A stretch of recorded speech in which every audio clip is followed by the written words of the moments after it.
All right, as Congress moves forward with the coronavirus relief package, one upstate New York restaurant owner isn't waiting for Washington to come to the rescue. After a statewide curfew was put in place for restaurants last month, 10 o'clock, Buddy Foy Jr.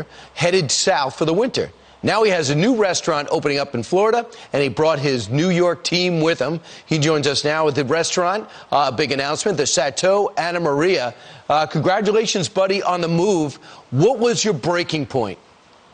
Brian, the breaking point was 10 p.m. closing and the short notices that we got. When you get a 24-hour notice of change of hour of operation, you're losing food in your walk-in cooler. You're losing, there's only so much you can do where you finally have to make a decision to pivot and just don't complain, move forward. And fortunately, we had the resources and a local community in Florida that my brother happens to live close by, and we reached out and we made it happen. So closing at 10 o'clock, that means I have to have customers sat by 8. Because we're a 2-hour dining experience.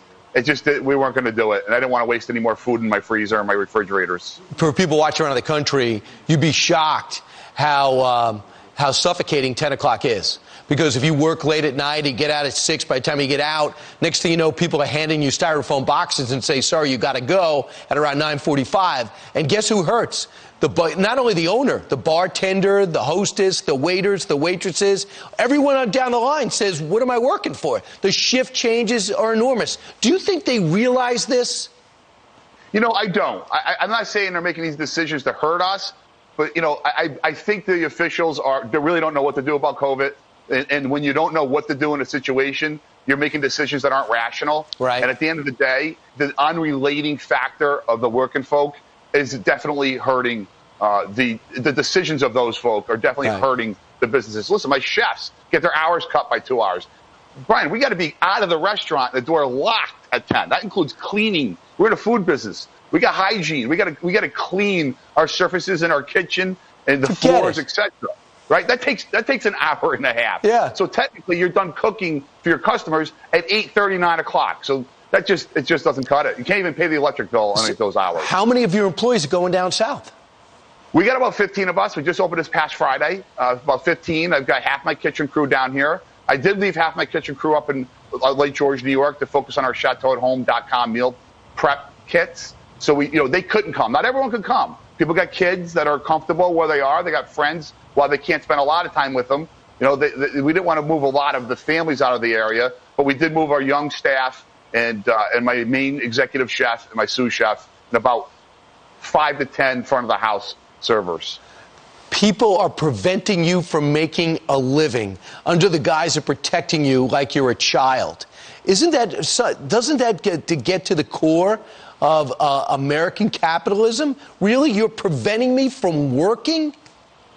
Yeah, look, fortunately for me, my staff feels the same way. They don't want a stimulus check. They want to work and earn. So I'm very blessed in that regard. Motivating to me and my wife as a partner to say, you know what? Let's keep them employed. They're willing to move down there. They're willing to push for a 60-day opening. It's offensive to not be able to be a business person, an entrepreneur. That's our spirit. And we feel as though we provide jobs. You provide a service by serving our country. We like to do it in a business and employing people and feeding families. And you take that passion away. I cannot live without it. And we decided to move to Florida and Anna Maria Island at the waterfront, at the waterline marina, in order to keep that passion or value system together. Hey, buddy, how many cases have been traced back to your restaurant?